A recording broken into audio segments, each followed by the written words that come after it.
I'll continue with the wilderness, part 3. Share some insights, then I'll start to take your calls from like 9:20. Then we have a first interview where I'll be talking to a very good friend of mine, Peter Hawkins. Peter Hawkins is the director of UNICEF in Nigeria, country director. So he'll be telling us all we need to know about COVID diseases, vaccinations, and everything. And then 10 o'clock, we'll have somebody, a special guest that says he wants to be the next governor of Lagos, one of the top contenders. We'll get a chance to talk to him, so get ready for that. Wilderness Part 3. Like I've been saying, wilderness experience is a terrible time for you to learn a lot. I have talked about the fact that you can put yourself in the wilderness experience from the things you do, for not being honest with yourself, from telling lies, from having bad character, from trying to pull people down and not being a man of integrity. But another thing that can push you in that wilderness experience are people. So be careful about people. See, people are the most important ingredient in making your life successful. And also people are the most important ingredient in making your life miserable. If for anything, pray for good people. Because a good person means a good life. But a bad person means a bad life. No matter how well endowed you are, no matter how good-hearted you are, if you have the wrong people, you will struggle all the days of your life. And people come in different forms. So be careful. Be very careful. Be very careful who you do things with. Be very careful who you marry. Look at it. And if possible, ask God for guardians. Because if you don't get it right with people, they can make or mar your life. They can take whatever giftings God has given you and destroy it right before your eyes. There are some of you listening to me today. The woman in your house is not your wife. In 5 years' time, you will get to understand. You've started seeing some signs, but you are trying to make it work. It might work, but some of it will never work. The man in your life is not your husband. For the fact that you said he's the love of your life, when he put a ring on your finger, it might be the person to wreck you. Be careful when you deal with people. Scrutinize people diligently. Because you see, the reason behind Nigeria's problem today are people.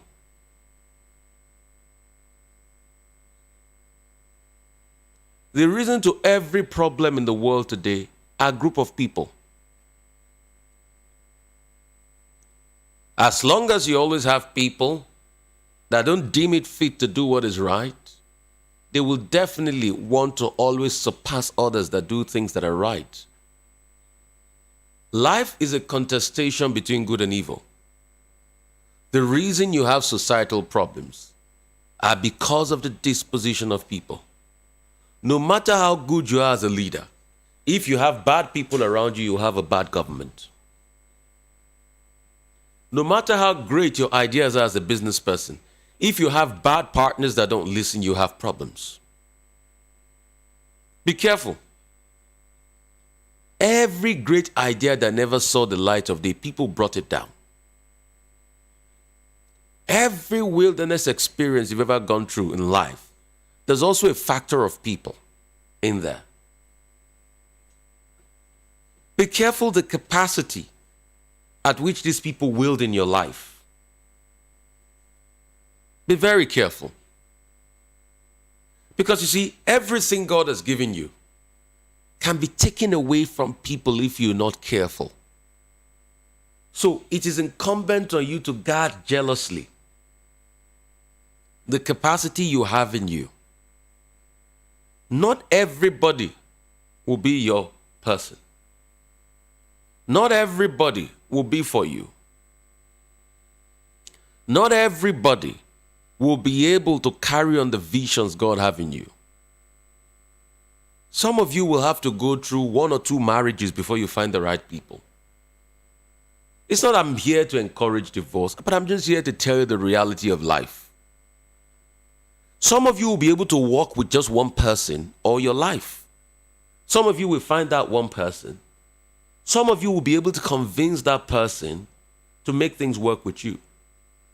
But some of you will have to go through 2, 3 others. But the most important thing I want to tell you is that people matter so much. And for every driving force of every generation, it's incumbent on the people that are in that generation. When we talk about the good old days of Nigeria, it's because the people then wanted things to be better. They made a conscious, deliberate effort to make things better. Please subscribe to our YouTube page. I see a lot of people joining us up, and you can put messages up on the chat. Subscribe to our YouTube page, and thank you so much. I called for you guys to follow VOP today on my Twitter page at Rufy the Fire, and thousands of you followed. Thank you. The reason why generations are the way it is because of the people. The reason why countries have problems is because of their people. Leadership, yes, but leadership is a reflection of the people. For every corrupt politician, there are a group of people telling him that he's God sent. It's the best thing since sliced bread. It is because people aid and abet corruption. That's why corruption continues. The reason for corruption in Nigeria is because there's an ecosystem of people that benefit from corruption. And that's the truth. The reason why things are not working as we want them to work is because there's an ecosystem of people that benefit from things not working. There are people that collect government contracts and do whatever they like with them. There are people that do all sorts of things. So the reason for the societal misnomer is a reflection of the people power, the population power. The reason for some of the challenges in your life can be as a result of the people you meet. And sometimes I can also extrapolate this by saying it might be caused by you. Because you know the kind of people they are before you deal with them. But because of your own sentimental reason, you decided to go on. And that's why you need to be objective with yourself and tell yourself the truth. A clear example, this woman has bad character. But you never leave her alone because she's a beautiful woman. Be careful. She'll wreck you. She'll wreck you. Beauty is in everything. Yellow skin is in everything. There's some men that they can mortgage their destiny in 2 seconds for a fair-looking, a fair in complexion woman. They'll put the destiny on the line, on the cards, and say, my destiny, go away. Just for me to have. You see, as a man of integrity, you can never chip in what God has given you because you want to please people. It's tantamount to stupidity. If you know me, I don't joke with my integrity. I don't care, no matter how close you are to me. If you are not qualified for something, I can never give it to you. Never. Never. Never. There are some things I can't do. Even my family members know me. I can't subjugate integrity and quality on the altar of friendship and relationship. No, it's an aberration to the world. I can't say because somebody isn't good enough, so I push them to a position where I know they wouldn't do well because they're close to me. No. Because the moment you start to do that, you start to dig your own wilderness experience because your capacity starts to plummet. I cannot recommend somebody that has a dodgy character because I know he's friends with me and he's done me a favor. I thank him for the favor, but integrity has to be the order of the day. And the reason why we have the problems we have is because there are a lot of people that the only reason why they are where they are is because of their proximity to the person in power. You cannot ascribe to malice what you can explain with incompetence. Can people build competence? Yes. But as long as they've not built competence at that point in time, there's no point trusting them forward. There must be a certain level of integrity at which we can push and envelop society. So the reason why we are as a society in a wilderness period is because of people. You know somebody has no integrity and you're saying, Eje kini. What is he doing? You know somebody lacks capacity for a job. You are saying it's my brother's sister that is idle in the house. Just push him there. What is he doing? That means you've turned your office into a joke.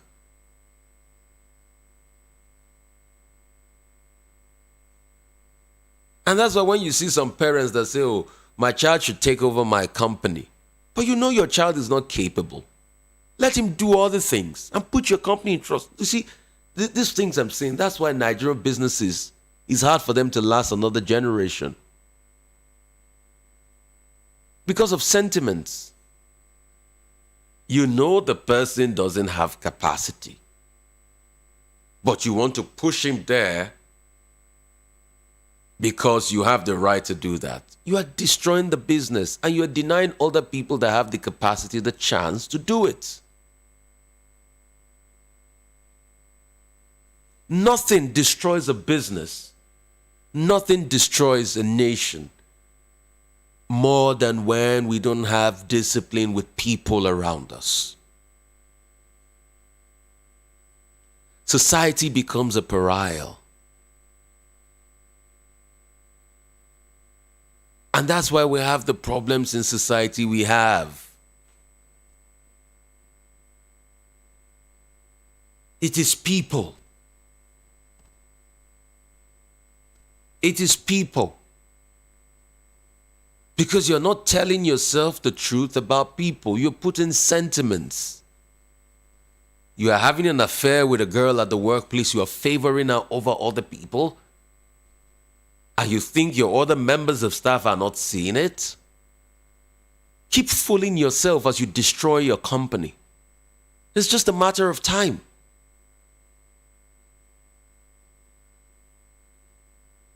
Integrity has to be across board, and you cannot subjugate integrity on the altar of mediocrity. And that's what we have done as a society.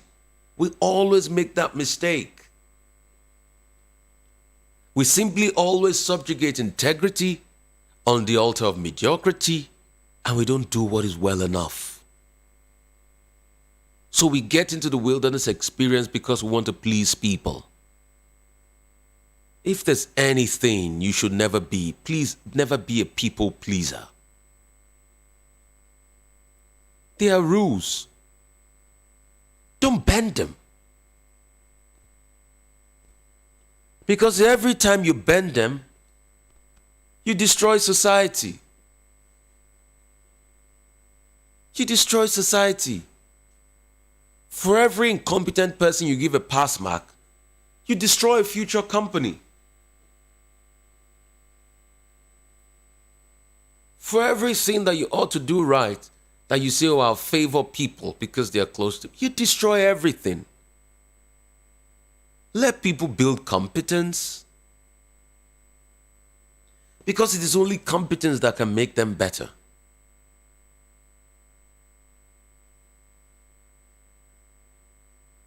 A lot of people are not building competence, and we are doing let my people go. That's why we've built a society of promoted on trial. People are not capable. They said, yeah, just let him go. You know the person is not capable.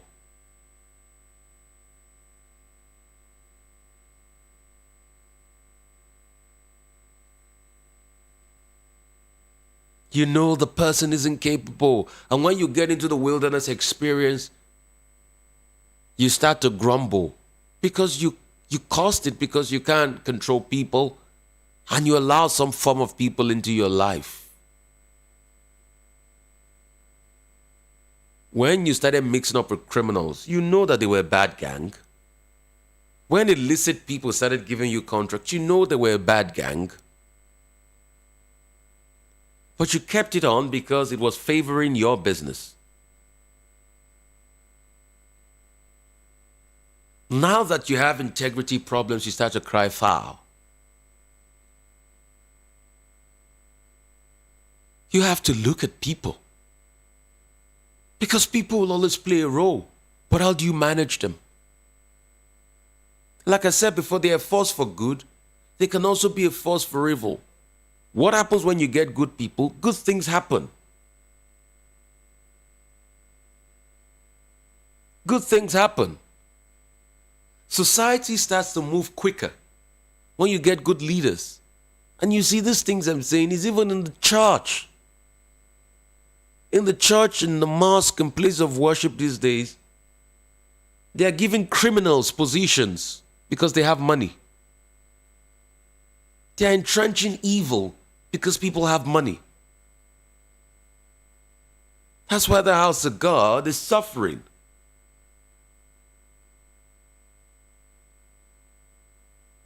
We're entrenching bad character because people have money. Somebody was saying the other day, look at people that are being made deacons. Look at their character. We all know that these people have bad character, but I don't know the kind of society we've become that once people give you money, it's as if their sins are forgiven. They buy your loyalty, they buy your eye, they buy your brain. We've become a country that our brain can be sold. Just give people 100,000 naira. Their brain erases the kind of character you have. Even if it's stolen money, they forget. We can build a society this way. And this is the gospel. What's the gospel of Christ? The good news. That's why I call it impact with Rafai. Impact. Because you see, you can't listen to impact and your life don't get better.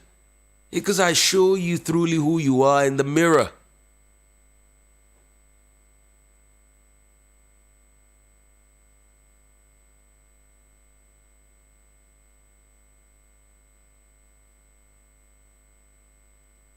I'm talking to the man in the mirror.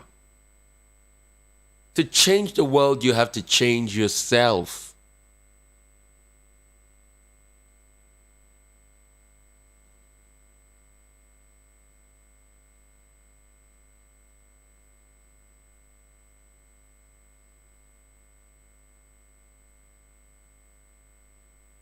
To change the world, you've got to change yourself.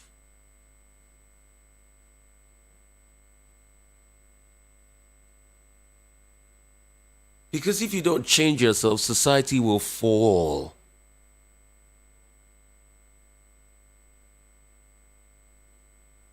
So some wilderness can be caused by people. And you not knowing how to manage people. It is not everything they tell you.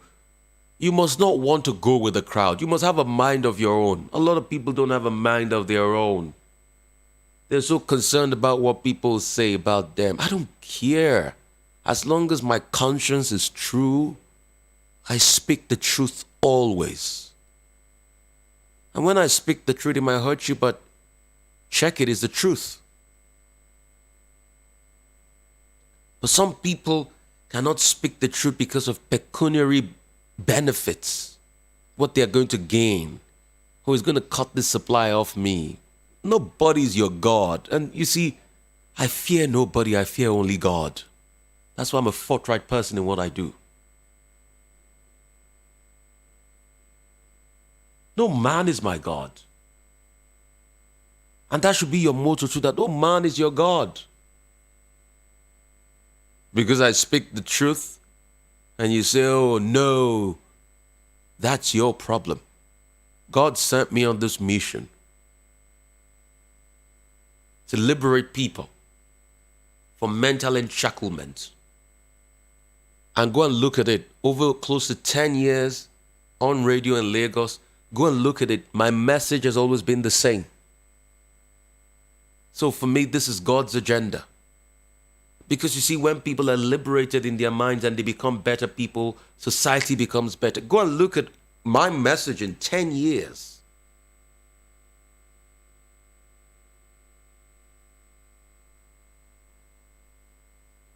It's always been the same. It's not changed. It's just the same.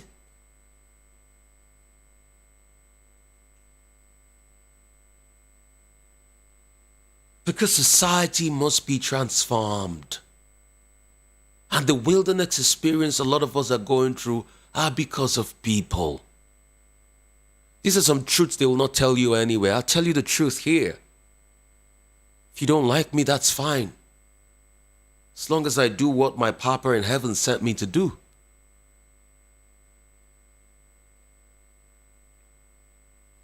You can't continue to live because of your own gains. It's always what is a need for me. It's always what is a need for me. And that is what is truncating the values of society. What is a need for me? What is a need for me? What is a need for me? Do you know that people are so funny that they can decide to bring their nation for their own selfish benefits? They can decide to bring their nation down.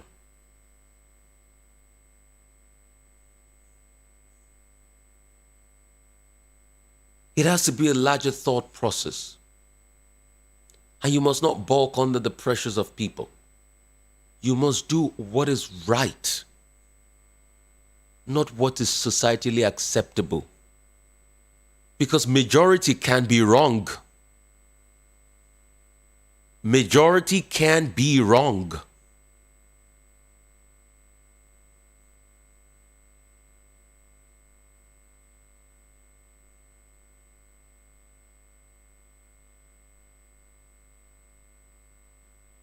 But once you start on the path of the truth, well thought out,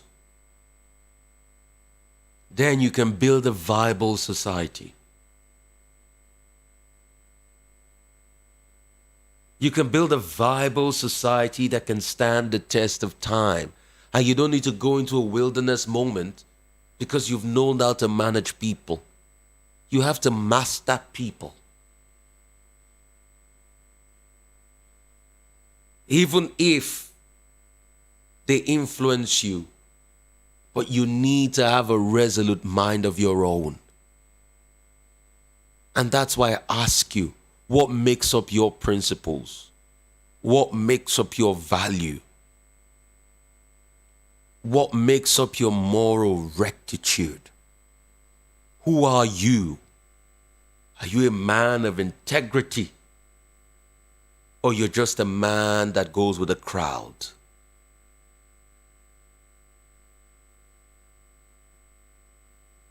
You see, in this our business of telling it the way it is, God knows we make a lot of enemies. But trust me, most of the time we get to sit down with the enemies we make. They cannot deny that there's a truth in the counsel we give. Even if people around them will say otherwise, but they cannot deny. And speaking the truth is not about making enemies for me. It's about securing the future. Because once we secure the future, we'll all go to sleep. And we'll be happy. My greatest joy is for society to do well. And that's the capacity at which I bring in the things and the insight I bring.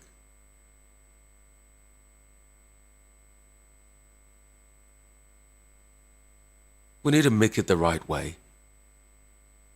People go through wilderness experience because of people.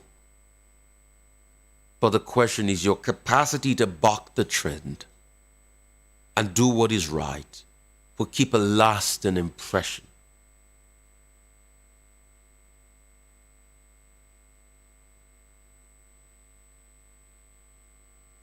And you see, it's tantamount to fearing God, because in the end, it's only God I fear. What will man do? Beat me? Chain me? Hurt me? But it's my body they hurt, not my spirit.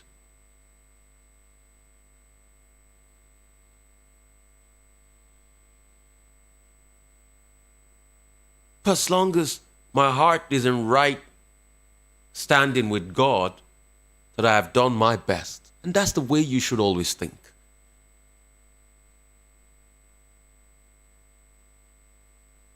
Because the things that they buy you for, the 30 pieces of silver that they buy you for will fade away at some point. And a lot of you listening to me, God knows you got a price. It's just 30 pieces of silver.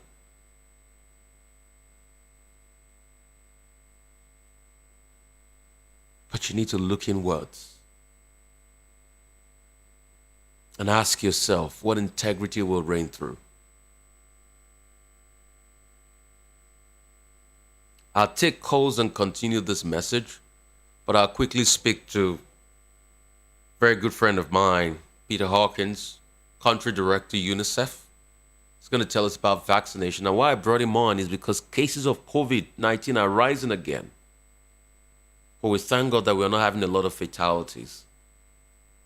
So as our public responsibility, I'll talk to Peter and I'll allow Peter break a lot of things down for us as regards vaccination for COVID and help us understand what we need to do. So I ring up Peter this morning, get him on the phone, VOP, and then we'll continue to take calls. Then also by 10, we'll have somebody, he says he wants to be governor, I'll give you his name. He's got a popular name, a nickname called Jandor. I'll grill Jandor here and ask him why he wants to be governor of this state we all call home, called Lagos. So people all around the world, you can listen in and also get your questions ready for Jandor, as it's popularly called. I'd spent about 30 minutes with him. I called him via the phone. He was supposed to be here, but he had other pressing engagements. And to our Muslim brothers, I'd like to say once again, Barakat the Salah. So get those questions ready. By top of the hour, I'll ring up Jandor and ask him why he wants to be governor of the state. But please, you must be a man of integrity. All right, so I've got UNICEF Country Director, Nigeria, Mr. Peter Hawkins. Great to have you, Peter. How are you? Very well, thank you. Good morning, and it's great to be on this program. Thank you so much for being on VOP 90.3, Peter. Pleasure to have you. I'd like to ask about vaccination drive and some data as regards that, because we hear COVID-19 cases on the rise again, Peter.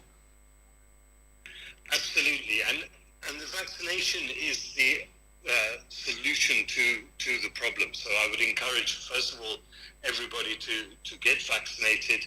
It's available. Nigeria has done very, very well. At the moment, it's in the region of 21% of the total population that has the eligible population that is being vaccinated, fully vaccinated. There is sufficient vaccines in country and on the way to the country for us to reach the 40, 50, 60% that we're trying to get to by the end of this year. They're available in the PHCs, in most of the primary healthcare centres. All you have to do is go there and register and then get vaccinated. It's either with Pfizer or with Johnson & Johnson. Both are available at this point in time. Okay, so we have Pfizer, we have Johnson & Johnson. How about Moderna? Is Moderna available? Moderna we've had, and I think now they're just about to finish, and Pfizer's really sort of taken over that mantra. And AstraZeneca is still there for people who need to have the second doses of AstraZeneca. That is still available, and has done very well, because it was, if you remember, Rafai, on the 2nd of March 2021, when 4.9 million vaccines arrived, it was AstraZeneca, and that served the country very, very well. Another thing I'd like to ask is, why is our vaccination drive low? And I'm seeing that some states that used to be top there are now getting lower the ladder, states like Lagos. I don't think that they're low. I think what happened in 2021 was that we were very successful at trying to, or the NPHCDA, the SPHCDAs and the primary healthcare centres were very successful at trying to get as much of the vaccine out as is possible. We didn't have that many in total for Nigeria. It's really in 2022 that the increase of the sort of supply and demand, the supply has increased substantially to meet the demand, and now we have sufficient in country and on the way to Nigeria to be able to take it forward. But the first 20% is always the easiest, and then from there onwards it becomes much, much harder to do, and that's because I think there are three factors. One is people don't see the value of it. COVID in Nigeria, while it's had an effect, has not had an effect to the degree that, say, for example, we've seen in Europe or North America or Brazil or countries like that. But two, there are other priorities. Malaria, vaccines for children, which are critical. Measles, for example, and polio, for vaccine-derived polio. All of these compete, and there's a big competition. So what has been done is we've integrated it all, so that immunization now, whenever you go to a primary healthcare center, you can go with your children, you can go as an adult, and you can get your, and that's a fact of life that's not unique to Nigeria. People feel that they don't need to take a vaccine, and why should they? But the fact remains, if Nigeria were to be fully vaccinated, then it would protect Nigeria, and Nigeria is not safe until it's fully vaccinated. The sad reality is that Nigeria is not safe until it's fully vaccinated, but a lot of people, have not taken the vaccine in their arms. I mean, are there ideas at which we can increase vaccination numbers? Absolutely, and the main one is not only COVID vaccine, but all the other antigens for children. And Nigeria has a very, very good track record of community health workers, and the success over the wild polio has been fantastic. But the second and the most important thing, I think, is an entry point. COVID-19 vaccination has brought in a different set of the demographics. And it's an entry point into reinforcing and reimagining primary healthcare in Nigeria. And there's a lot of work being done into ensuring that the governance around primary healthcare is clear, the financing around primary healthcare is clear. HR, there's a big deficit around nurses, midwives, and community health workers at this point in time. So there's a big drive at the moment investing in and... Right, real quickly, I'm getting a question here by Alex Kumi. that are we going to get booster to combat the variants that are popping up now, like the likes of Omicron and the likes and other variants? Are we going to get booster for that?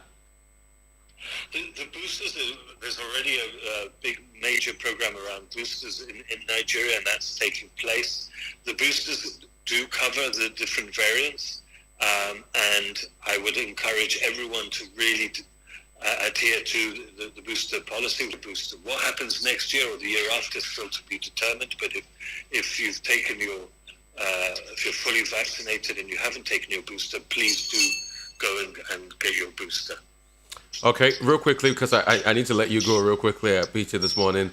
What about, what's UNICEF doing as regards all the illnesses, vaccinations and the likes? What other vaccines do we have in town, for all the illnesses? This is the critical part of our program in Nigeria is reinforcement. And as I said, it's about accountability. It's ensuring that at a decentralized level, that a government level, that there is clear accountabilities around primary health care. There is a big problem around human resources at state level. Nurses, midwives, community health workers. And we need to really find a commitment, a political commitment to invest in those human resources so the primary healthcare system can work. It's about investing in your future. The immunization rates has risen from 50% to 56 point something percent over the past 3 or 4 years, which is fantastic, but we need to take it further. We need to ensure that there's a one-stop primary healthcare system that works 24/7 to meet maternal care, so women who are ready to give birth feel that there is a service available to them. So newborns have a better prospect for life, and women, children under 5 are stunted. This is a real problem about investing in human capital for the future of this country. And it's very simple. The response per child for micronutrient supplementation is less than 6,000 naira per child. This is affordable. It's affordable throughout the country at any one state, ensuring that they have vitamin A, that they have the micronutrients that is required. If there was sufficient the human capital for the future, and taking that forward. All right, thank you so much, Peter, this morning. One thing is certain, we'll definitely always still bring you back on this dial, to give us updates as regards vaccination and the likes. Thank you so much, and have a great Sunday. Thank you so much for taking our time for us this morning. Thank you so much, and good luck with your program, and good luck with the station. Well done. Thank you so much, Peter. Really appreciate you. Right. So that's Peter Hawkins, the country director, UNICEF Nigeria, and he's just giving us some updates as regards vaccination and COVID. So please go out there and get your COVID vaccine. I mean, you heard there from the UNICEF country rep in Nigeria, Peter Hawkins, and it's just told us there's vaccination, COVID-19 vaccination everywhere. You can get it anywhere you go. All the primary healthcare centers get it out there.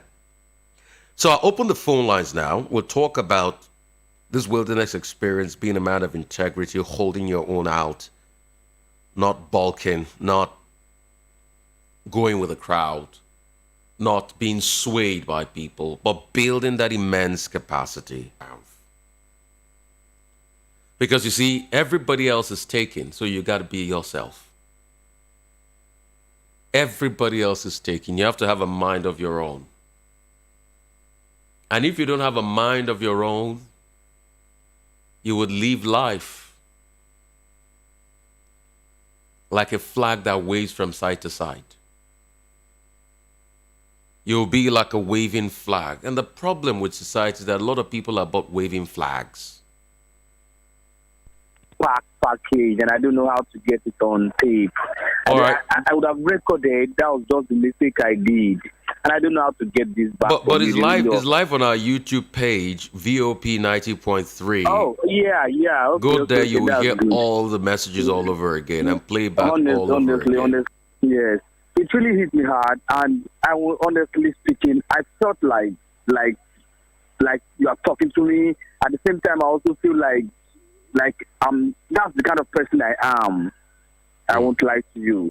I love being during exam period. He calls them Alpha. If you have any problems, call me, they find out from the lecture I'm ready to pay. And one day I sat him down. Even no matter what I said, to him, I'm still wrong. He wants his children to come out the first place. And I told him, and I'm not, they are my siblings, my sister's children, okay? Send money to them to settle everything. And he comes out joyfully every time, complaining, hey, there was a time I sat with him, we spoke, and, to him, all I'm saying is rubbish.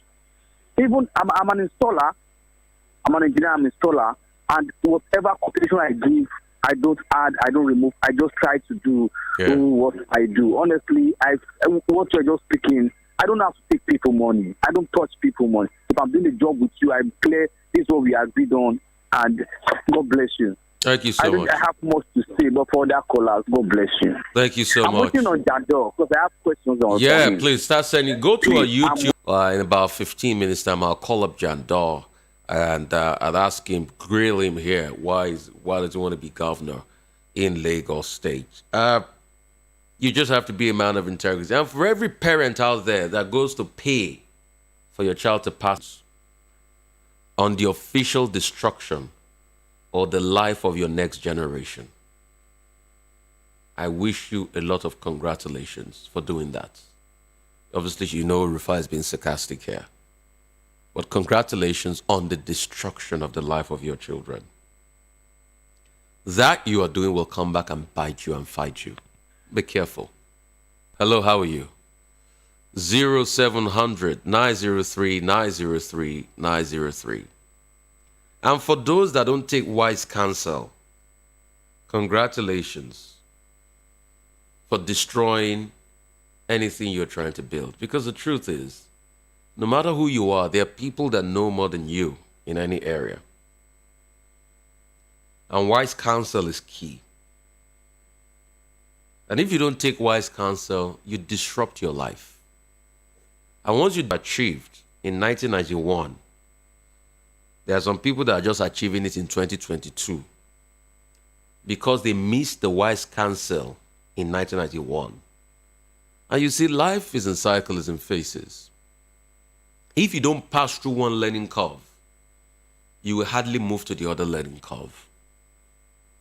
So have you wondered why you are where you are? It's because you've not learned some things you ought to learn. The moment you learn some things you ought to learn, it has to be said.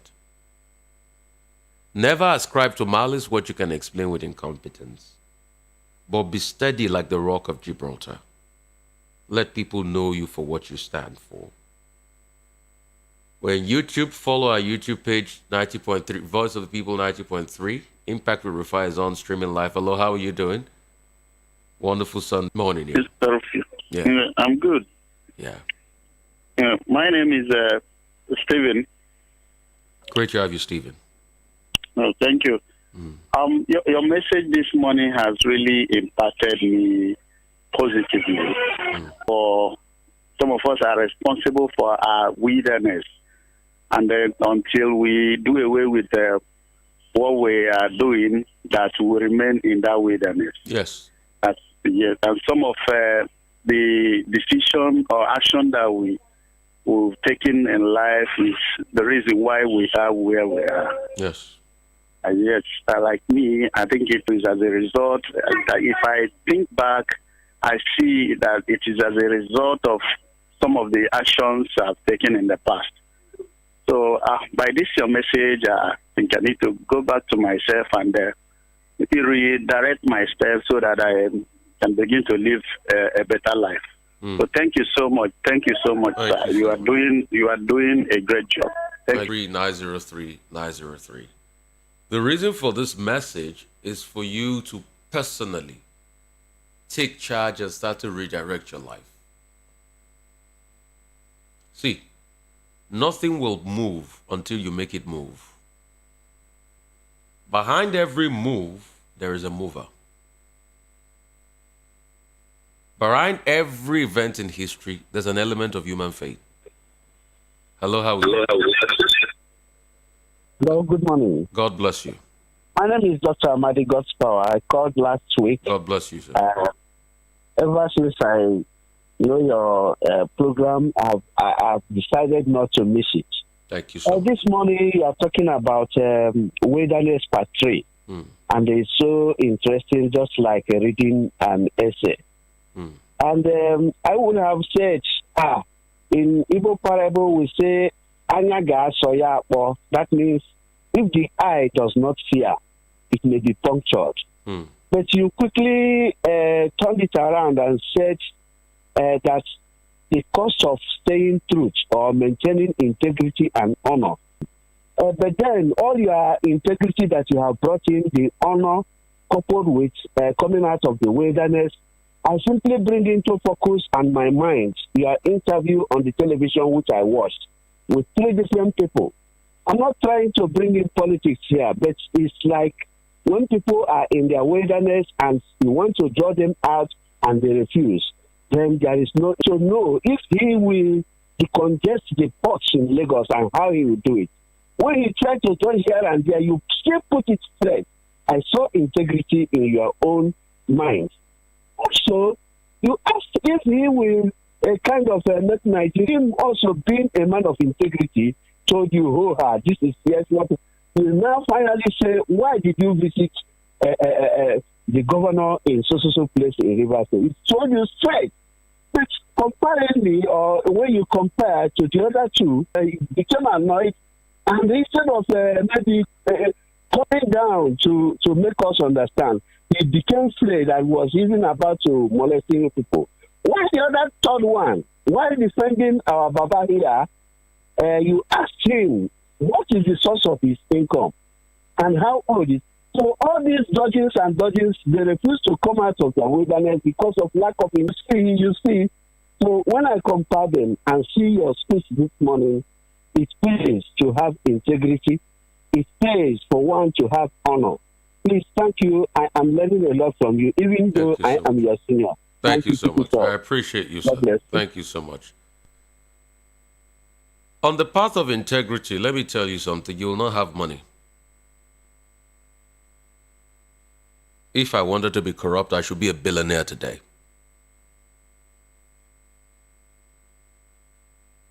But I have something money cannot buy, which is honor and a name. And that's why when I said I'm part of VOP, a lot of you came here. And that's what integrity means.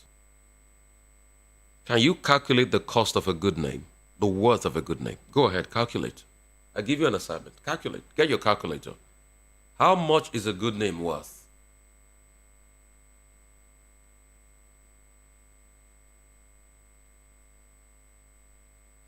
Money is lower than a good name. A good name will always be above money. Money will always be pedestrian rather than money. If you understand this, you understand life. And the flip side of it, money are products of a good name. Integrity, wealth are products of integrity, blessings. Because everybody wants to.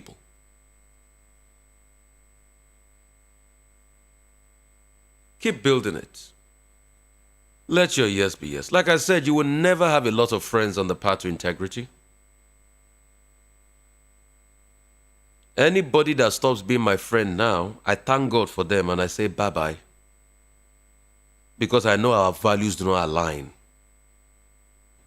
Creating provisions for others, living a good life.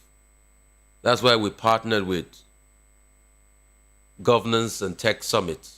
That's coming up on the 28th of July at the Oriental Hotel. That's why I partnered with them. We partnered, VOP here partnered with them to bring a technology summit the way of people so that people can gain technology skill. Because I believe technology can drive. We're coming together, pray festival. So I call on your support, artists out there, be part of this. We have a great time, we pray, we honor God, we worship God. We lift the profile of the station. That's why I say, you see, VOP is for you. That's why we set up VOP. Don't take any political money. I keep saying that. That's why I can say it the way it is. We didn't take any political money. No politician have a stake here. We're non-partisan. We don't everything, YPP, Labour, everybody has a voice. Because we need to build a truly independent media. That's what I stand for. So I called it the voice of the people. Your voice. And that's why sometimes I say, you know what? If we get stuck, we'll do GoFundMe. We'll say people call for funds. We hope that we can make money as the brand starts to grow and people can put adverts so we can pay our bills. But if we can't, we're calling you. Because it is you that own this. That's why we set it up. And that's why I'm not going to say I know it all. I apologize. You know, we live in a country where some people are too egotistic to apologize. You know, we live in a country where some people would rather die than to apologize. I'll take one or two more calls and start to gear up for the interview by 10. Hello, how are you? Hello, good morning, Mr. Rufai. Bless you, sir. Of weeks or even Yes, months, I realize that you have lots of knowledge, lot of knowledge. Your values are top notch, your culture are world standard. My question is, how can you transfer this to the next generation? Probably teaching people, apart from radio, is it possible for you to have like an online session if it is a monthly? No, I won't. In fact, I've even planning it, and we'll have series of seminars, maybe here at Golden Tulip Hotel, where we have series of seminars, that where people come, because I know there's a lot we need to pass on. Those are also recorded. So if you go to Voice of the People 90.3, subscribe there on YouTube, you'll get all the shows live. All the insights are shared there. Because we need to transfer this knowledge to the next generation. Definitely. We need to. Thank you so much. So we're putting that in place. And I'm also going to be releasing books before the end of the year. I've got a book I should be releasing around September.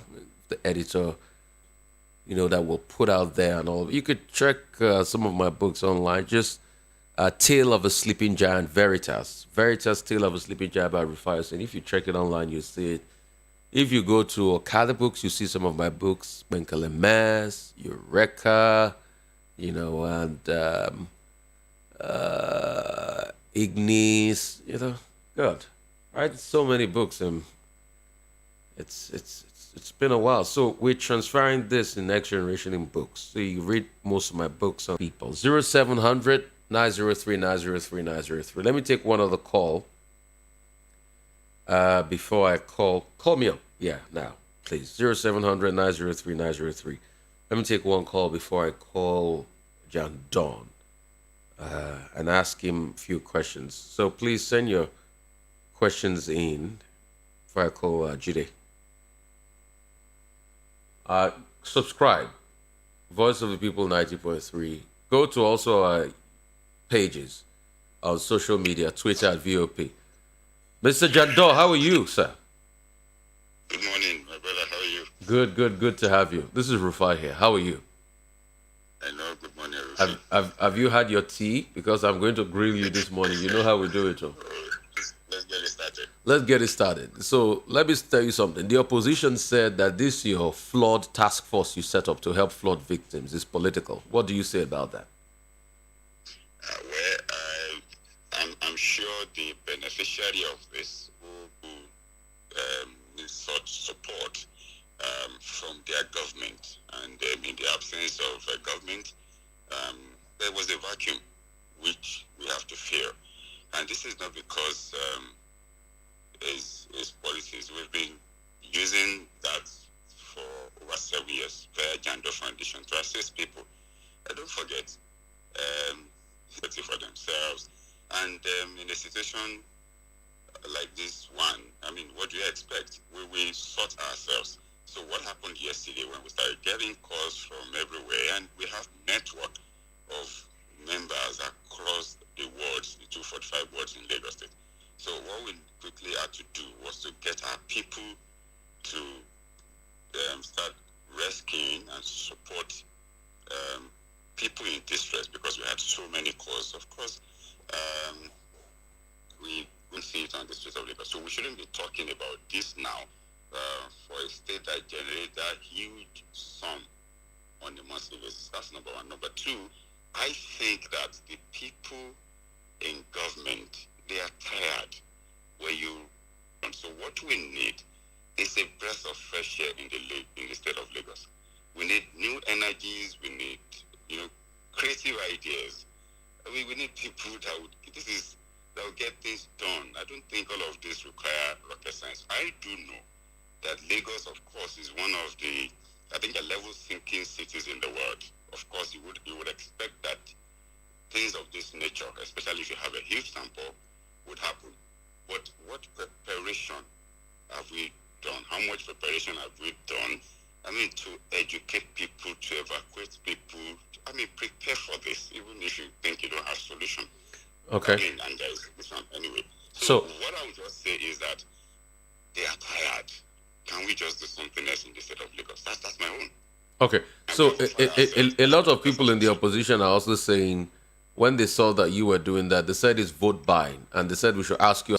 So they said we should ask you that. I hope you not collect the money back for negotiations in the case where you get elected, because you are the PDP candidate of, for governorship in Lagos. That hope it's not vote buying you are doing. That's what the opposition are saying. Now, let me tell you some of the things that people have been doing since yesterday. Most of them don't even require them giving anybody their belongings out, you understand, and keeping a safe place in the same environment because they live together. I don't know if you understand.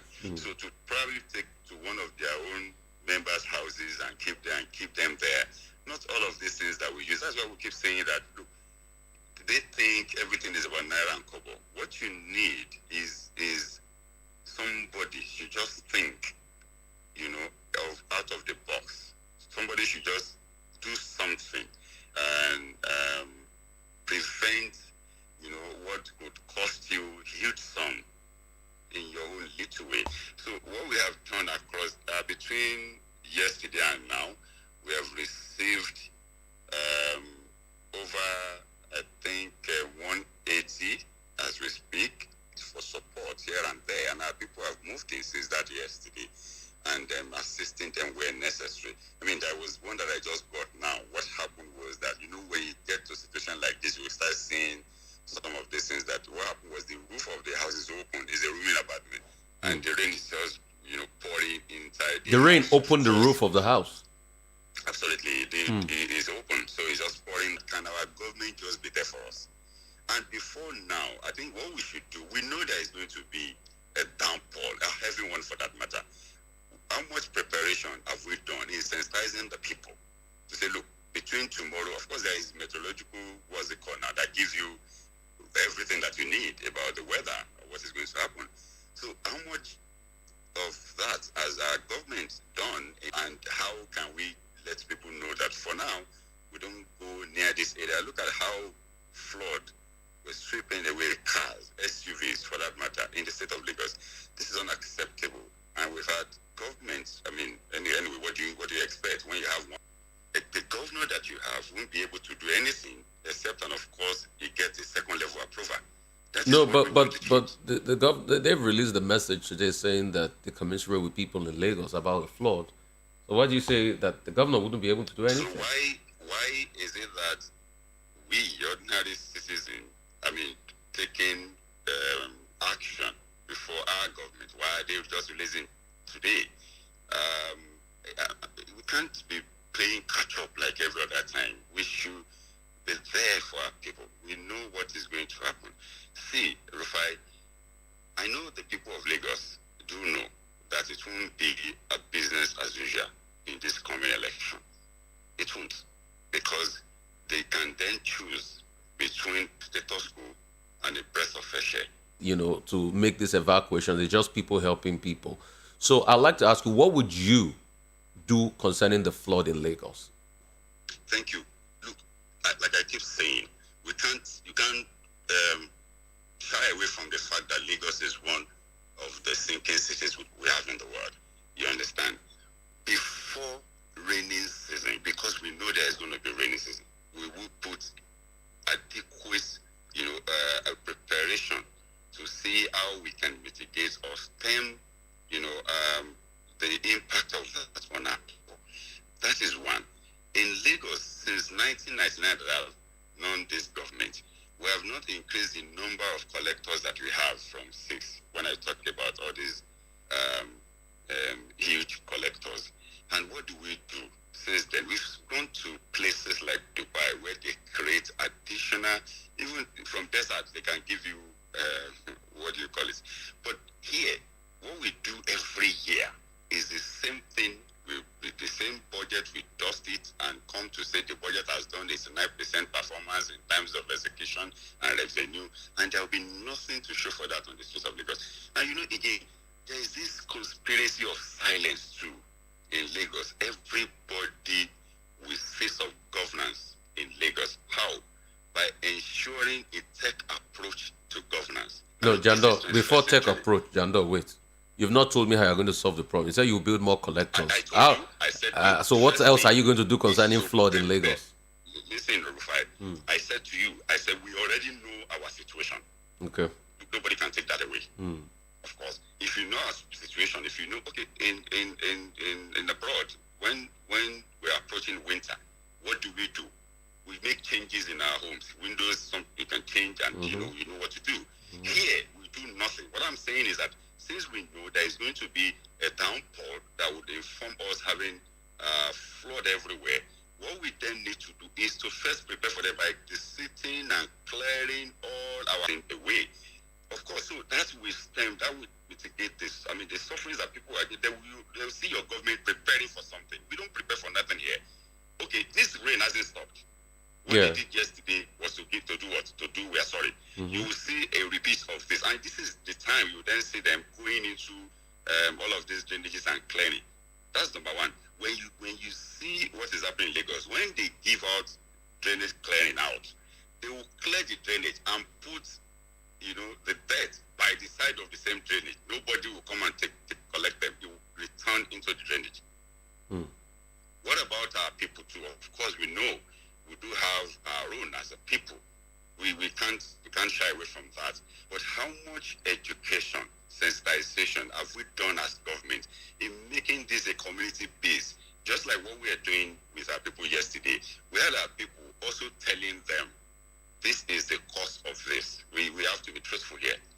This is the cost of this. It is you.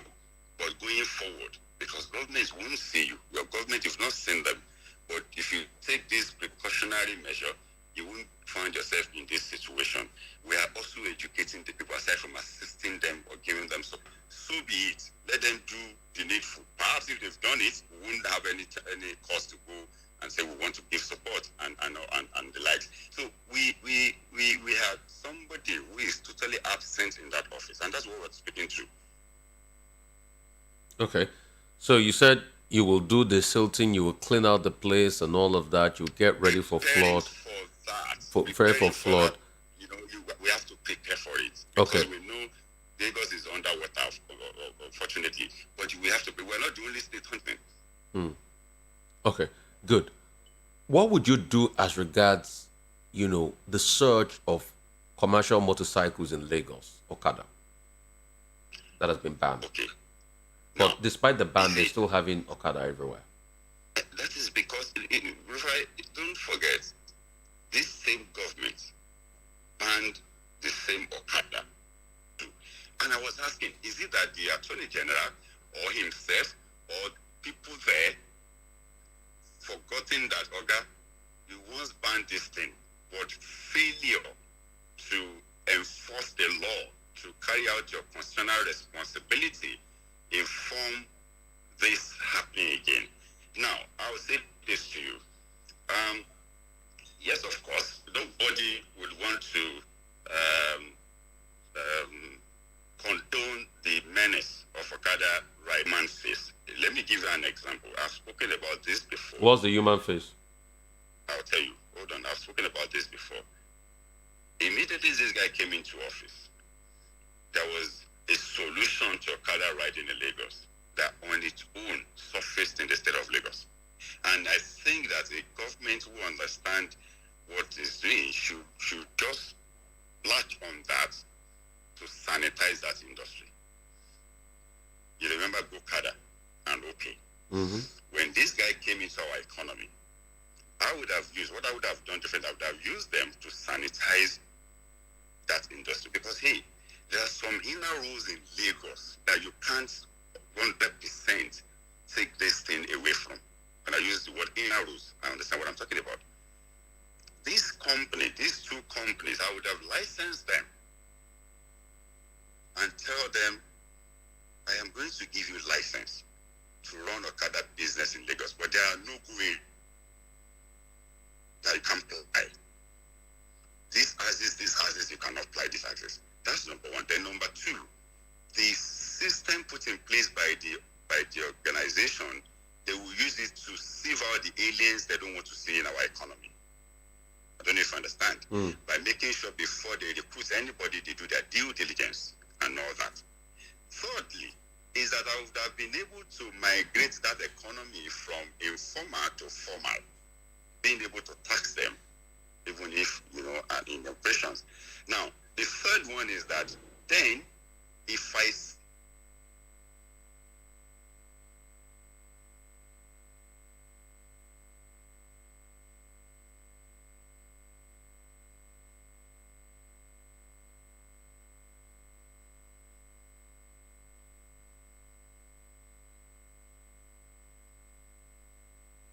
and then begin enforcement of any Okada whatsoever that is not registered under it. So two things you have to do, that clear them from city center and put them where people really need them.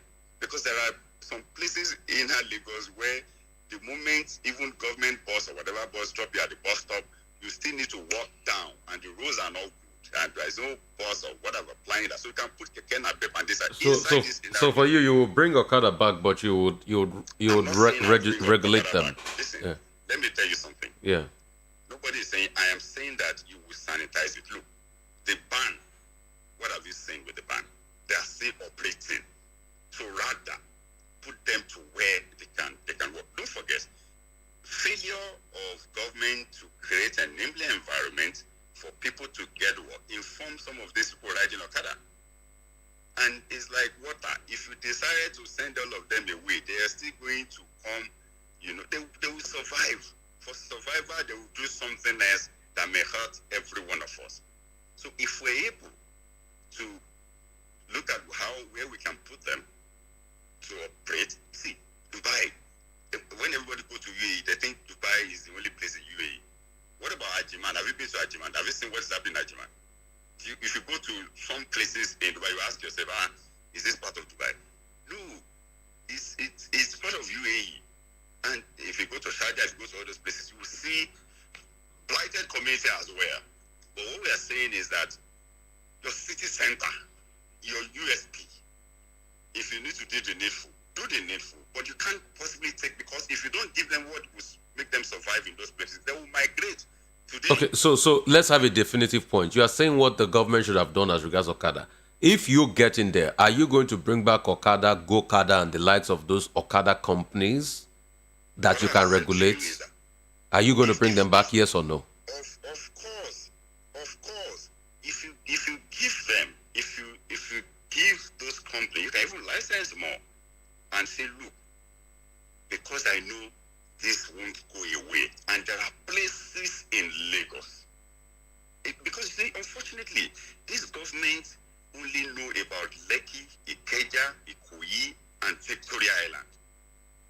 Ask the governor if you know where they call Abaronje. Ask him. One time he was trying to mention an area in Agbara. You understand? He couldn't even mention the area. He was calling it Alagbado. Because he didn't know. The guy never prepared to be in office. You won't blame him. Somebody just called him, come and do. He never planned to be, never envisaged to govern. So ask him if he knows where they call Ibehe. After Ikorodu. I know of him, I know where Lekpe. I know Keletu. I know Ogolonto. So you know these places because, you've been there. You know they are in existence. So tell me, how do you expect these people? So for you, you will bring back Okada. We will hold you by it. You will bring back Okada. That's what you're saying in Lagos. Don't use the word bring back Okada. Okay. I am saying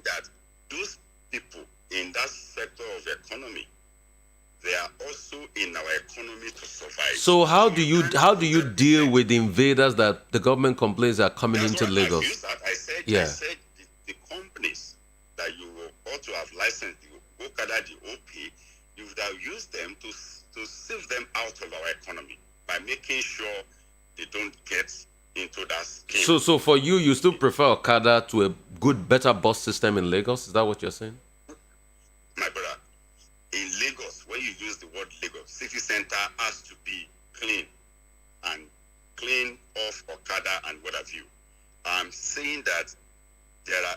Where is Lagos City Center? Where is Lagos City Center? Of course, the Ikoyi, Lekki, Ikeja, Victoria Island, all the major highways, of course, they won't be there. But because we've only been running an elitist government in this state, that is why we don't care about people in those areas that I mentioned. So all the whole Lagos they know is that they don't even know there are some places, before you get to Badagry, before you get to, even in Nigeria, all this. So the only place they know is that one, and that's the problem that we have. So you can't do a blanket ban. That's what I'm saying. You cannot do a blanket ban. Yes, you can, because if you don't, they will come back and do something else in the city center.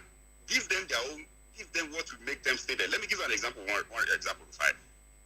When Ikeja City Mall was built, you see people coming from Agbado Ujayi, coming from, before you reach Songo and all those places, they will come to Ikeja City Mall. Ikeja City Mall closed at 9 p.m. These guys will be there till the next morning. They will, they start creating menace in that area. But if you have given them their own city mall in that axis, they won't come more. Rufai, that is what we're speaking to. So you're saying building of more city malls around Agbadoja. Let me quickly, what will you do about roads? Most of the roads in Lagos are not in great shape. What would you do about... How many roads are there in Lagos in the first place? Let me ask you, Jandor. How many roads are in Lagos? Now, Rufai, we have 902 roads in Lagos. 902 roads, including the Ikorodu and yes. the five departments that make up Lagos, according to Colombia. 902 roads. Yes, and these roads, Federal has about 300 roads. The local government has about 500. What is left for states is about 200 something roads. I've done this analysis before. If we're to be building all our roads in kilometers. How many kilometers of road does Lagos have then? I think we have 9,600, 9,000 plus kilometers of roads. And from this 9,500 and something is for federal, and state has a limited number of kilometers of roads actually that we have in Lagos, and that's about 2,000 something. So these roads that we're talking about, I said if we are to be carrying this road in the last 20 years, every fiscal year, and we say okay, what we can do is just maybe 100 kilometers of roads. We would have tarred all Lagos roads since the beginning of the year. We would just be maintaining them today. So what funds do you have to even build those roads in the first place and do those roads? Now, Rufai, let's start from here. What has accrued to the state of Lagos? Over 45 billion naira monthly allocation. I've not spoken about federal transfers and capital receipts. Just IGR. What have we done with that? I don't know if you understand. What have we done? What is the purpose upon which a government is established? Just to see to the welfareism of the people in terms of infrastructure. It's nothing more. You are not there to make profits. What you are there for is to utilize taxes you have collected from people to do this. Okay, number two is that we run a government without including the people, the stakeholders. Jandor, people are already fact-checking you. They say VI has over 150 roads alone, no? That you can't say Lagos has 902 roads. That's what some fact-checkers are saying now. VI, when you say roads, I'm saying that all these roads are not state roads. I'm telling you about state roads and federal roads and local government roads. But they say Lagos has over 900 red roads. That VI alone has over 150 roads. Why are you saying Lagos have over 900 roads? That's what some of my fact checkers. That is good. If you say VI has 150 roads, yeah. How many of that road is of federal government? How many of that road of state? How many of that road is of... No, I'm saying roads collectively on the terra firma of Lagos. That's what I'm asking. What we have in terms of roads in Lagos, we have 9,000 kilometers of roads. Over 9,000 kilometers of roads in Lagos. And 530 something of this kilometer is of the federal government. So that means Lagos doesn't have over 900 roads? Because you first said Lagos have over 900 roads. Kilometers. Yeah. In terms of kilometers square, in terms of kilometers, we have 2,000 plus. That is that of the state roads. So, no, let's just correct that fact check.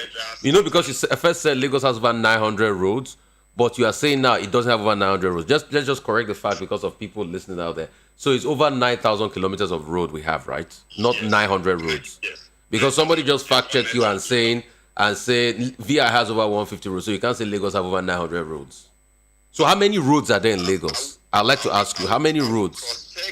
I will cross-check this VI claim on my own again. But Yes. what I know is that Lagos has over 9,000 kilometers of roads. They can fact check that. They will give you that. It's about 9,000 kilometers of roads that we have in Lagos. And that from there, about 500 plus is of the federal and local government. That's 300. Lagos alone as a state has to deal with just 2,000 plus kilometers of roads.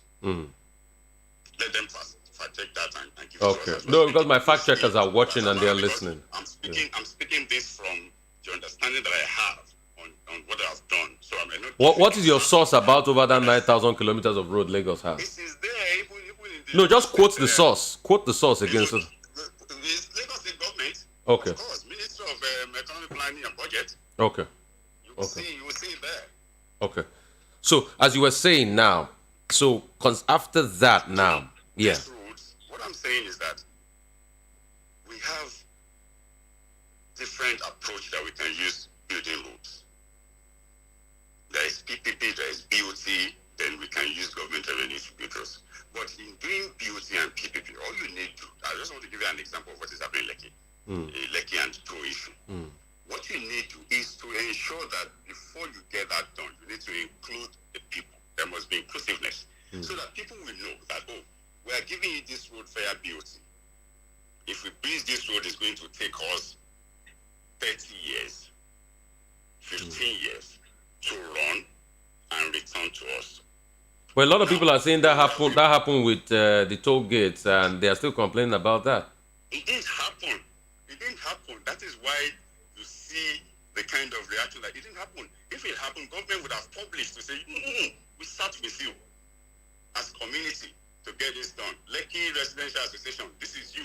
This one, this is you. No, we didn't do it. But because the whole thing with them is shrouded in secrecy, they won't want to involve anybody to... So how are we sure that your own plan too for these roads, given private sector, will not be shrouded in secrecy? Because we will include them. Before I bring anything to your doorstep, I need to call the stakeholders to sit down, especially if it's going to be a BOT or a PPP, to say, look, we want to do this road, but we do not have the wherewithal to do this road. But there's an arrangement that can get us to do this road. What do you think? It's going to be on for so number of years. It's going to be operated by these people before they transfer to us. So everybody knows the number of years that we're going to run this for. Like Lekki told you, do you know that Lagos State government bought back the entire concession before Fashola left office? So so that means you are going to do. So that means under a Jandor government, we are going to have more tolled roads in Lagos, Abi. Is that what you're saying? That means under a Jandor government, we are going to have inclusiveness. No, but they are going to toll the roads now, Jandor. They are going to toll the roads because PPP will make them. If private people put their money, they will make the money back from the roads. Yeah. What I'm saying is that before I will take a decision of this nature, that is, if we don't have the wherewithal to do that, I will sit with the people. I want to do this road, but in this fiscal year, I may not be able to do it because of laxity of fund. But there's an arrangement that we can use to build this road. What do you think? All of us are on the same page. I won't just go so and build road and put to it and say, come and pay in XYZ. using my son or anybody to be collective to there. That won't happen. That's what we're saying. If you include the people in your policy, you will not have the kind of backlash you're having now. All you need to do is to call them and say, look, we did this together, and this is the result.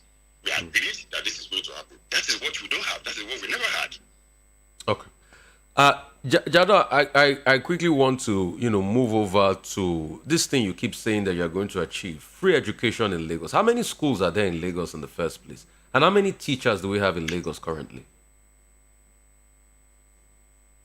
Now, for the schools, I think we have both secondary and primary school.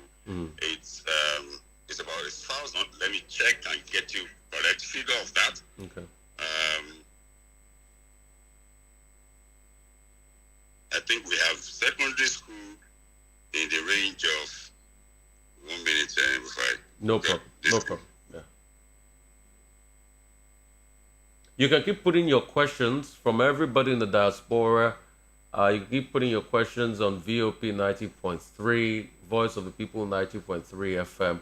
We're having Jandor, Jide Adediran, is the PDP candidate for governor in Lagos State, all right? PDP candidate for governor in Lagos State. And people are already asking you questions there. They want to know, how do you get the funds? What's the impact on the livelihood? I think those are some questions. You can put your questions, out there. So I'm asking you, the number of teachers in Lagos, because you say you're going to give free education. So I want to see if there's a data-driven planning around that. How many teachers are there in Lagos? How many schools are there in Lagos? The kind of free education that you have today, we spoke about free and compulsory primary education. And I've spoken to you how we are going to get that done. Because for us, what we want to do is to ensure that some of the reasons why you have pupils or children not going to school is because of the fact that the parents probably many a times don't even have money to pay, to buy school uniforms for them, despite the fact that the education is free in quotes. So you still have them. So if as a government you make provision for all that, then what you get is that whoever does not send his or her children to school is going to, we will consider it a criminal, what's it called? Because we would have made provisions for all that. Okay, so we have 1,016 primary schools. 1,016 primary schools in Lagos. This is according to even Lagos State annual school census, 2019. Okay. And we have, 350 junior secondary school, which is, and also have 322 senior secondary school, 5 technical schools. Of 7,825 now. Okay. This one is what we have used. And how many teachers are in those schools? Like how many teachers per school? Totally, we have 1,227,708. You understand? Of number of schools. Now, the plan that we've got, in terms of this, is to first ensure that we have that in place that would ensure first all children, all of school age, are taken to school. Because as we speak, Rufai, we have over 2 million out of school children in Lagos. They can factor that as well. Over 2 million is huge.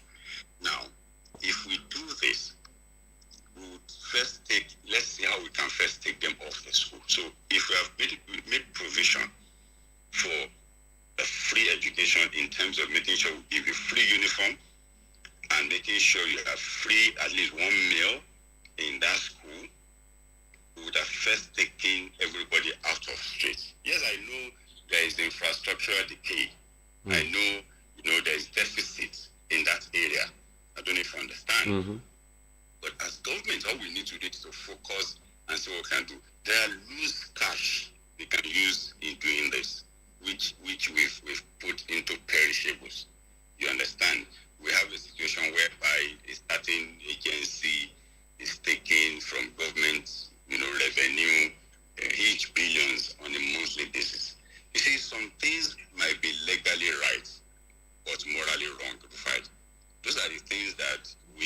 Okay, I get the part that you can use those loose cash, but the question is, how many teachers are there in Lagos State? Because you can't provide free education without the cooperation of the teachers. How many teachers are there? That's what I'm saying. That first, we have an issue, let us address that issue. Do you understand? Now, the number of teachers that we have, I can possibly lay my hands on that now. But at first, I know that, of course, there is inadequate of that. There is inadequacy in that. There is infrastructural deficit. I do know. But can I first take my children out of school? Let me tell you something, right? It is only in this part of the world that we have a huge landmass in the name of universities. If you go abroad, there'll probably be a building, and that is university. That's true. But even in streets, I mean, Oxford University is across 2-3 streets, and people even live close to different blocks in the university. Yeah. Exactly. But the most important thing is the content, is what is being given to you. You can teach people under the tree. If you have, I'm just using that word, if you have right, educator, if you have, what we have today is that anybody can take a teacher's work, and that is supposed to be the most important, trade, in this part of the world. But anybody, any school fail out, whatever, decided to go back to and take a teaching work. No, we'll pay more attention on content. I won't put them out of street. So that means you don't care so much for the teachers. That's why I ask you, how many teachers are there in Lagos? Because the teachers too are people. How many teachers are in Lagos? Yes, I know there are people. I can't lay my hands on the number now because our blueprint is being put together. Campaign starts in October. Yeah. But in that access, I just give you where we are with that. By the time we launch it, we'll have it because we're working. We don't want to just come out and say, this is what we are. We want to be able to give you what you want to do. We're not doing everything. We can't do everything. But in education, our own thing is the foundation. The primary, the secondary. Because the moment that is shaky, then you have a problem. Okay. As we speak, we know exactly what is lacking. Content. And making sure that it is free and compulsory for people. Of course, for teachers, we already know that we have to train and retrain. You can't just come and say you want to be a teacher. Perhaps maybe by the time we get there, we might move some people out of teaching to probably the mainstream of government in the secretariat. So you want to take teachers' job away from them? Is that what you want to do? I say move them from mainstream. I didn't say take them out of job. From mainstream, to take them to the mainstream and get those who qualify to teach to be teachers. Okay. Jandor, we will expatiate on other areas, but I want to ask you, you made the news, you were trending on Twitter over the week because of your deputy governorship candidate, Funke Akindele. What was the thought process behind using Funke Akindele as your deputy governorship candidate? Okay. First, I haven't announced my deputy governor. Okay. But let me discuss this Funke Akindele. Funke Akindele is one of those that went for screening. And, I have the constitutional right to pick anybody. But because of the then Bayelsa issue, the party decided to seal a group. Before anybody can be picked, there must be a screening, which is okay. So we have about 5 people from Lagos who are the 5 people so that people the world Olawale Von, there is Badibo, there is Yeye Shobajo, and there is Teslim Balogun Funke Akindele herself. Okay. You understand? But I've had people, because it's Funke Akindele, I've had people. Oh, so this is a breaking news. Funke Akindele has not been selected as your running mate. I said because Funke Akindele is part of that, and because she's probably the most prominent, and again, not a politician. You understand? They pick her up, and people, nobody's talking about the other 4 that I just mentioned now, and they started, saying also. But again.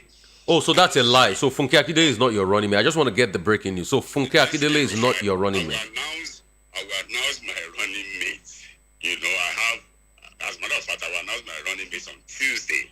This You Tuesday. understand? So this Tuesday. What date is that? So that we lock it down. You calm down on the 12th. I will Okay. announce my running So mate on Tuesday, Tuesday. 12th July, Jandor will announce his running mates. That's Lagos. That's the Yes. breaking news. So it's not Funke Akindele yet. Yeah. Yes, exactly. So, but I've heard a lot of people saying, "Oh, she's not a politician. This is that. Blah blah blah."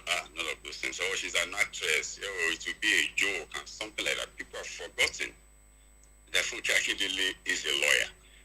Funke Akindele is a successful entrepreneur. Somebody in our own chosen career that's been able to grow a business from zero to something. You know, I mean, a creative young Ekorodu born, a female, a woman, a mother. So you can decide to be, and the moment the news of Funke Akindele being part of those fights filtered out, it being a whole lot of back and forth and all of that, and blah, blah, blah. So I'm just saying that people, you know, tend to say, oh, Rufai, that one is only talking on TV, what can he do? Because, you know, Rufai is a broadcaster. Then Rufai can't do anything. I put it to some people, I said, look, the two guys that are in office today as governor and deputy governor, go and check. What business have they done on their own before? All their life they've been employed. Okay, so now that you're making a case for Funke Akindele, so it's probably true that you have a tilt towards Funke Akindele. Because he's the one that they've been dragging up and down and blah, blah, blah. Other ones too are qualified. Every other person is qualified. They didn't talk about the other four because Funke Akindele is a celebrity and that's everybody. So then people should calm down and wait for me to announce. But what I can assure the Gaussians is that what we're going to give them, it will be a clear departure from the norm, from the stereotype norm. Okay. You understand? Okay. It will be a clear departure from stereotype. We don't need all these 63, 48, 68 in government anymore. I'm 44. I'm not going to pick somebody that is even older than myself. Okay. So let's leave that so that we can move on to other things. And people, please, if you want to call us up, 0700 903 903 903. So just to say that you have not picked a running mate, you are going to announce it on Tuesday. So the story about Funke Akindele is not confirmed yet until you pick your running mate. So that's just the breaking story there from Jide Adediran, Jandor, PDP governor, Adediran, sorry. You are saying now that you have not picked anybody yet as your running mate. So the story about Funke Akindele is just, buzz from social media and some media outlets speaking. The story is breaking here on Voice of the People that Jandor has not picked a running mate yet. He has not announced a running mate yet. He will announce it on Tuesday, 12 July. So that story about Funke Akindele, I mean, we should come to a rest about that. So I'd like to ask you this, and please, you can call us up if you want to talk to Jandor, 0700 903 903 903, and you can send your messages on VOP as Voice of People 90.3. All right, and a lot of people are asking questions about Muslim ticket. Would you run a Muslim ticket? They're also asking that you used to be close to, the APC. In fact, you were a member of the APC before. What happened? You were even a press correspondent of the Lagos State Government House before that. What happened? How did you people fall out? And how can you assure us that you're not, still a mole? That's what some people are saying. That you're a mole or you're a stooge planted in the PDP to disrupt things.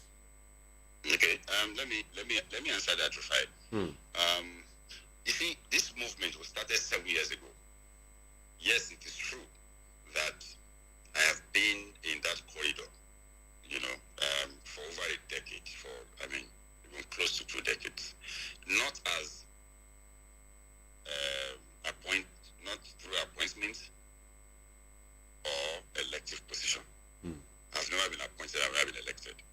But I've been a consultant after being a civil servant and left service in 2008. I set up my business and I was consulting for the government. You understand? So you work with the Lagos State Civil Service? In what department? In what role? Of course, I work with Lagos Television.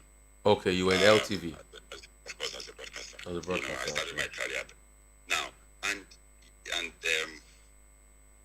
since that time, I've been understudying this whole government and structure of the thing. Let me tell you something. Go and write this down. It is the truth.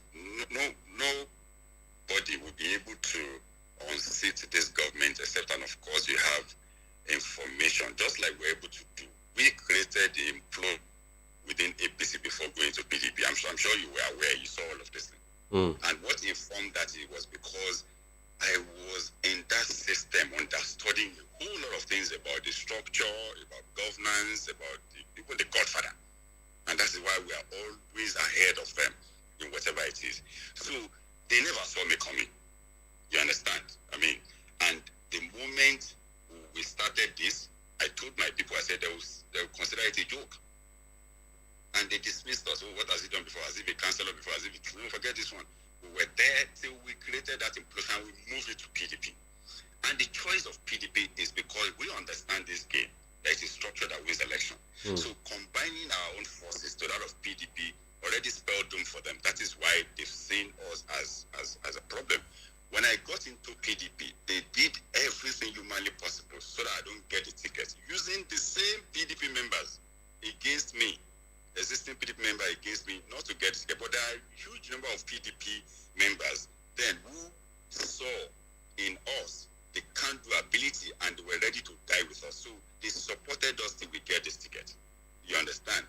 And after getting ticket, we still have one or two of them sponsored within the party that they are still using against us. But you know, you then be asking yourself, you now have a candidate in your party. Why are you still fighting that person not to win the election? Is he not in your party?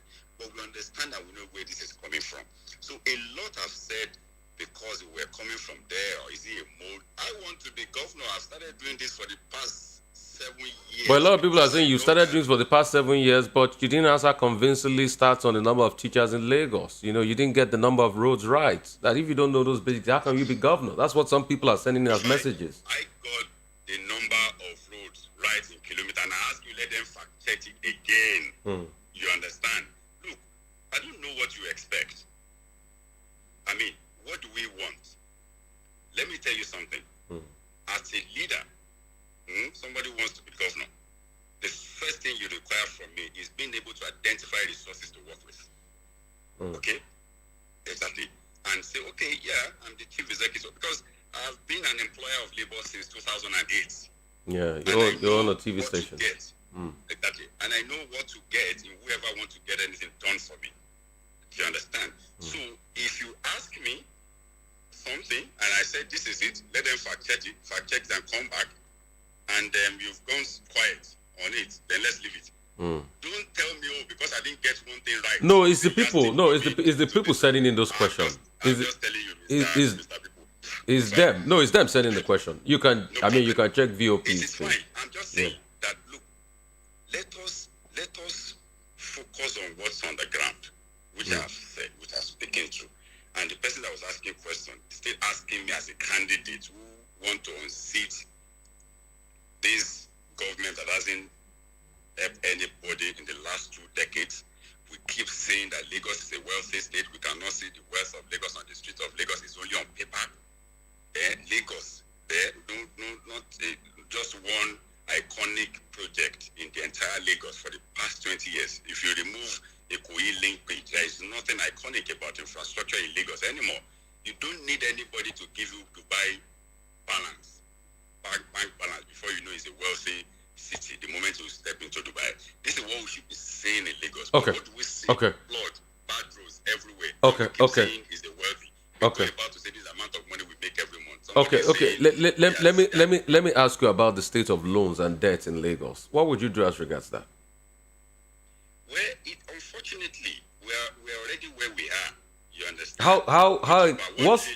What's the debt of Lagos? Yes, we have over 1 trillion local debt up in Lagos, and we have over 1 billion foreign debts in Lagos. Now, you see, it's good because the state is, the level of resilience. That's that we're speaking to. We have huge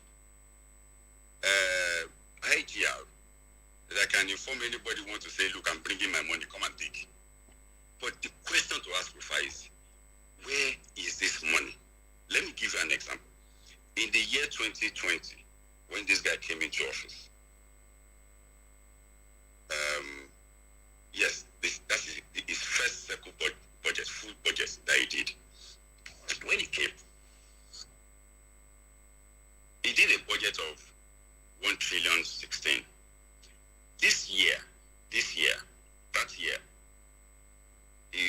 floated a bond of about 100 billion. And in that bond, they said they want to use it to complete some of the routes that even nobody has completed. Neverton is part of those roads. You know, because I live in Ikoyi, when I see it, I just laugh. But there is a conspiracy of silence in Lagos. Nobody will talk. Now, at the end of that year, in that COVID year was the year that our IGR jacked from 398 billion to about 430-something billion. We had more money. Somebody 2019 was, you understand, that year we had more money in terms of IGR. That same year was the year we floated that bond of about 100 billion. Meaning that in terms of IGR and money that we borrowed, we still have more money, correct? Now, at the end of that year, go and check this from, what's it called? You see this fact, this guy, this budget IT. That year, we were not ranked, despite the fact that we made more money via IGR, despite the fact that we have our borrowing grew. That year, we were not ranked among first 5 states in Nigeria that invested more on infrastructure. Okay. So that's why I'm asking you, what are your own solutions now? I've asked you. You said we have over 1 trillion debt. What would you? What would you do? The first thing to do on this high debt is to go for renegotiation first. Okay. Of course, that's the first thing to do. Oh, okay, this is a new government. Okay, how do we renegotiate this? I don't have any problem about borrowing. If you have deficit in your budget, of course, either you borrow or you find a way of increasing your IGR. But I'm saying that, Lagos can make more than what we're making now. It is because we've not been able to migrate some people back into the taxes. I give you an example of Vokad and the other time. If we're able to migrate these people from informal to formal, that is more money for government, and we'll still sanitize them and restrict them where they're supposed to be operating. So there are lots of informal sectors where you can't track that. Let me give you this, because part of what I did as a consultant when I was in that corridor was when Fashola came in 2007. And Mr. Fowler was the Lagos Internal Revenue Chairman then. I was part of the team with Mr. Adebayo, who was the SA taxation there. I was part of the team that sat with them and said, look, okay, fine. This guy left the IGR to 9 billion. How do we have more money? And we came about, how do we tax the informal sector? That is where the money is. We can't track what they're doing. And at that time, we were able to create what we call town hall meetings with associations, mechanic association, tailoring, and all of those things. And we give them a blanket of 2,000 naira yearly. That IGR taxed from 9 billion at that time. So you will tax more of the informal sector. That's what you're saying you will do now, right? Because we need to wrap up in the next 2-3 minutes. We migrate as much as we can. Look at MSME. If you go to Computer Village there, you see, you migrate them from informal to formal. How do you do that? You give them a enabling environment for their business to thrive. When they see that government presence is here, they would do the needful. Okay. Without even you running after them. Okay. So let me see if I can take one call quickly, Jandor, before we wrap up the show. Hello, how are you doing? Real quickly. 30 seconds. Fine. Good morning. Please, in fairness to the aspirants, banding Okada is good, but then we still have to have in mind. I'll tell you what he's saying. So, but then my question now is this: since you have been planning since 7 years now to become the governor, do you have any plan at hand to increase the IGR of Lagos State? That is one. Okay, he just talked about increasing the IGR of Lagos State by bringing the informal sector in. Yeah, I have a second question. Yeah. How do you plan to stop this problem? The last election, areas where other tribes are, some people are always hired to come and burn down their boxes. Okay, and disruption of votes of the Igbos in Lagos. And the last question is, how do you plan to stop those that disrupt votes of, Igbos and some other groups in Lagos, and the Agbero problem in Lagos, the road transport union workers and the menace they create? How do you plan to stop all of that? Okay, quick one. The votes of Igbos in Lagos, don't forget, the moment we had... We got a minute, Jandor, you have to be quick. The moment we had the news of Alaba International Market, first thing I did was to go there. I went there. I met with the executive of the market. I told them that, look, we'll deploy another strategy to get our people registered, which we did, which I would not mention here because they are now registering massively. And I left there. I went to INEC in Lagos, to complain some of these things. And from there, I went to the Commissioner of Police. So I went around to make sure that I did, the needful, in securing these people. And again, like I said, we have foot soldiers everywhere, and we're ready to put up a defense. And don't forget, majority of us in PDP now from Lagos, we're from the ruling party, so we understand this game. So it's not we won't put ourselves in the defensive this time. It's iron meets iron. Now, this Agbero issue in Lagos, I've spoken about it over and over again. You see, what we call NURTW in Lagos, in anywhere, they are trade unions, okay, registered under the law. But why we have issues in Lagos is that the government has decided to turn them to tools, for something else.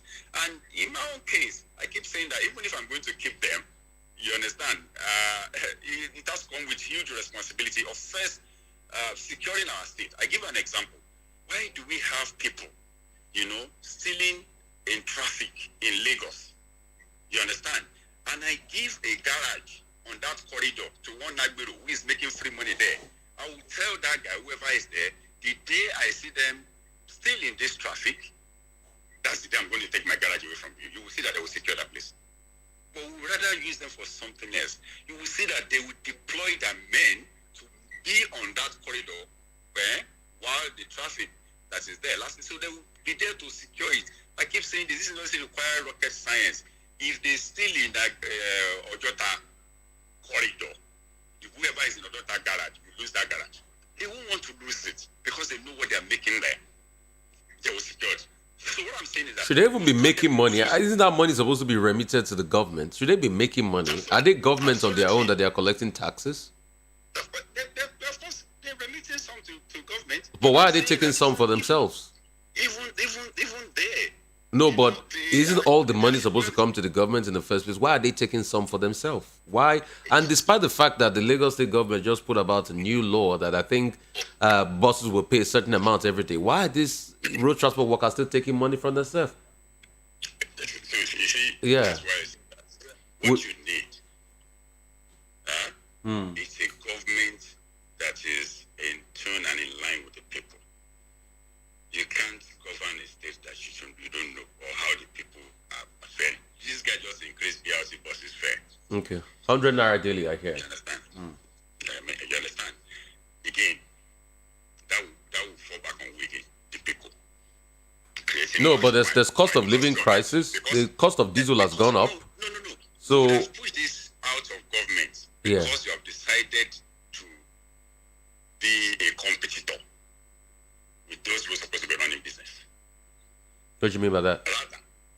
Yeah, government should have no business in business. Why are we running BRT? So what you can do is creating an enabling environment. But yes, government runs businesses that are successful. It's just the management that matters. Yeah. Have you forgotten that one of the most successful businesses in Nigeria, LNG, government is part owner of the business? So government can run business. It's just that it's management that matters. That's why they say government has no business in business. We're saying the same thing. We wouldn't be saying government is increasing if you take off your hand. We will be saying government, because of high cost of this, government has chosen to subsidize. I don't know if you understand. But there's high cost of diesel and the likes. Diesel went from 250 to 850. That is what I'm saying. That in that situation, the government should be saying how they can bring about stimulus for the people. A package that can help reduce the suffering of the people. Not you pronouncing and announcing that I'm giving you more hardship. I don't know if you understand what I'm saying. People are not saying the same thing. Okay. No, I get you. I get your slant. So I'd like to say a very big thank you to you, Jandor, for your time. We talked about 30 minutes, but now we've done an hour, because when me and you start, we don't stop. We just keep going on and on. But I'm excited that, you have a way of sharing all your great ideas, and I'm sure the people of Lagos have listened to this. And I'm happy that you made that clarification about, Funke Akindele. So in case you missed the story, breaking news again, Jandor is saying that he will announce his governorship running mate on the 12th of July. That's Tuesday. So any story you've been seeing about a certain person picked for now is not confirmed. He'll announce it on Tuesday. And when you announce it, I'm sure the whole world, will get to see it. Wish you a lot of luck, my friend. Thank you so much. This is the job of the people, so I have to stay with people and grill everybody that comes on my platform. All right? Thank you, Jandor. Thanks, and thanks for the support. You've given by coming here, and all the candidates too will give us. All right. Thank you so much. Wish you a lot of good today. Bless you. Baraka the